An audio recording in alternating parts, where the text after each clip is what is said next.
কিছুদিন পরেই তো জন্মাষ্টমী। তো জন্মাষ্টমীতে তালের বড়া আমরা কম বেশি সবাই করে থাকি।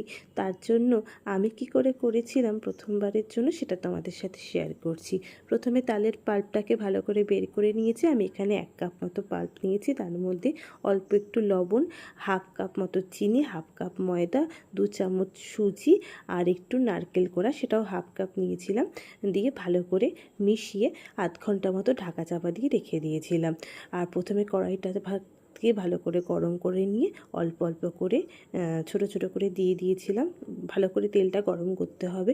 তো তারপরে না আবার আমি ননস্টিকে চলে গেছিলাম, কারণ ওখানে অল্প অল্প করে ধরছিল তার জন্য। আর এই যে দেখো, কাগজের ওপরে দিয়ে রেখেছি যাতে বাকি তেলটা শুষে নেয়, কারণ আমার কাছে টিস্যু পেপার ছিল না। আর একটুখানি তুলে রেখেছি আমাদের মাধবী পিসির জন্য, কারণ পিসি আমাদের পাল্প বের করতে সাহায্য করেছিল।